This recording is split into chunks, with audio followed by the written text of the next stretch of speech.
بسم اللہ الرحمن الرحیم۔ السلام علیکم ورحمۃ اللہ وبرکاتہ۔ ہم اس دنیا میں ایک ترتیب سے آئے ضرور ہیں، یعنی یوں کہ پہلے دادا، پھر باپ، پھر بیٹا، پھر پوتا، لیکن مرنے کی ترتیب ضروری نہیں۔ بوڑھا دادا زندہ ہوتا ہے مگر شیر خوار یعنی دودھ پیتا پوتا موت کے گھاٹ اتر جاتا ہے۔ کسی کے نانا جان حیات ہوتے ہیں مگر امی جان جدائی کا صدمہ دے جاتی ہیں۔ ہم میں سے کسی کے گھر سے اس کے بھائی کا جنازہ اٹھا ہوگا، کسی کی ماں نے نگاہوں کے سامنے دم توڑا ہوگا، کسی کے باپ نے موت کو گلے لگایا ہوگا، کسی جوان کا بیٹا حادثے کا شکار ہو کر موت سے ہمکنار ہوا ہوگا، کسی کی دادی جان ملک عدم یعنی قبرستان روانہ ہوئی ہوگی، تو کسی کی نانی جان نے کوچ کی ہوگی۔ اپنے فوت ہو جانے والے ان عزیز و اقارب کی طرح ایک دن ہم بھی اچانک یہ دنیا چھوڑ دیں گے۔ کوئی نہیں جانتا کہ اس کو کب تک زندہ رہنا ہے۔ ہمیں اگلے سانس کا نہیں پتہ ہوتا کہ ہم نے زندہ رہنا ہے یا نہیں رہنا۔ بدر ٹی وی کے ناظرین، اگر آپ بدر ٹی وی پہ نئے آئے ہیں تو پلیز آپ سے گزارش ہے کہ میرے چینل کو سبسکرائب کر دیں، ساتھ بیل آئیکن کو دبانا نہ بھولیے گا تاکہ میری ہر آنے والی آپ کو ویڈیو مل سکے۔ جلیل القدر حضرت سیدنا حسن بصری رحمۃ اللہ علیہ اپنے گھر کے دروازے پر تشریف فرما تھے کہ وہاں سے ایک جنازہ گزرا۔ آپ رحمۃ اللہ علیہ بھی اٹھے اور جنازے کے پیچھے چل دیے۔ جنازے کے نیچے ایک بچی زاروں کی طرح روتی ہوئی دوڑی چلی جا رہی تھی۔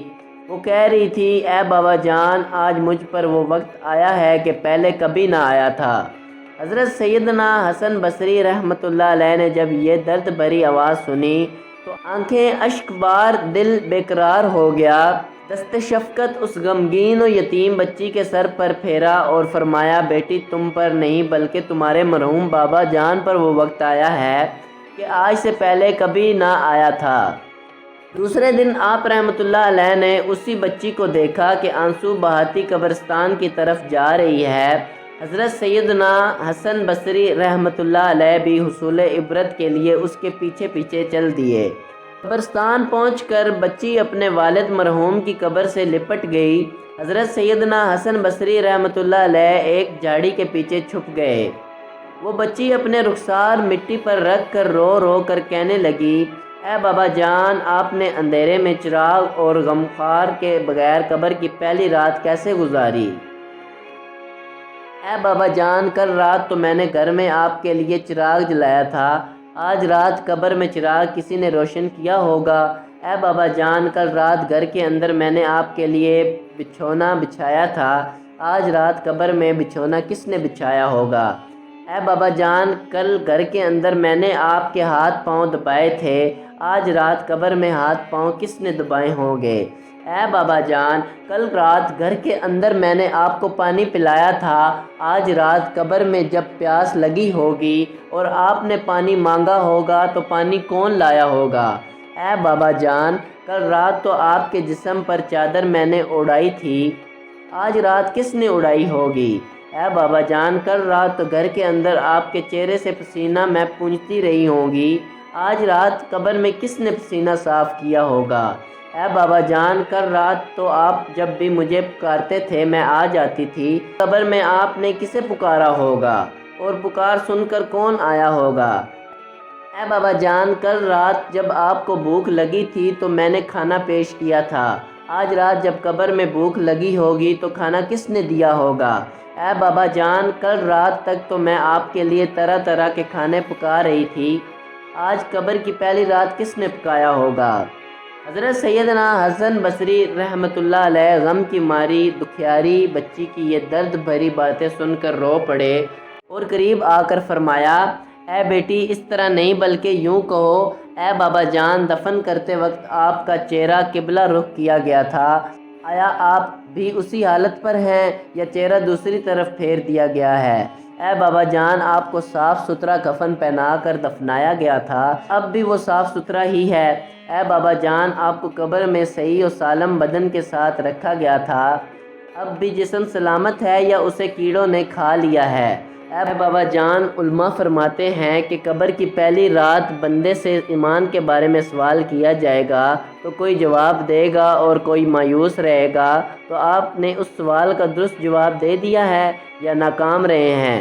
اے بابا جان، علماء فرماتے ہیں کہ بعض مردوں پر قبر کشادگی کرتی ہے اور بعض پر تنگی، تو آپ کو قبر نے تنگی دی ہے یا کشادگی؟ اے بابا جان، علماء فرماتے ہیں کہ کسی کی میت کے کفن کو جنتی کفن سے اور کسی کے کفن کو جہنم کی آگ کے کفن سے بدل دیا جاتا ہے، تو آپ کا کفن آگ سے بدلا گیا ہے یا جنتی کفن ہے؟ اے بابا جان، علماء فرماتے ہیں کہ قبر کسی کو اس طرح دباتی ہے جس طرح ماں اپنے بچھڑے ہوئے لال کو پرتے شفقت سے سینے کے ساتھ چمٹا لیتی ہے، کسی کو تو اس طرح دبا لیتی ہے کہ اس کی پسلیاں ٹوٹ پھوٹ کر ایک دوسرے میں پیوست ہو جاتی ہیں۔ تو قبر نے آپ کو ماں کی طرح نرمی سے دیا یا پسلیاں توڑ پھوڑ ڈالی ہیں؟ اے بابا جان، علماء فرماتے ہیں کہ مردوں کو جب قبر میں اتارا جاتا ہے تو وہ دونوں صورتوں میں پچھتاتا ہے۔ اگر وہ نیک بندہ ہے تو اس بات پر پچھتاتا ہے کہ اس نے نیکیاں زیادہ کیوں نہ کیں، اور اگر گناہ گار ہے تو اس پر کہ گناہ کیوں کیے۔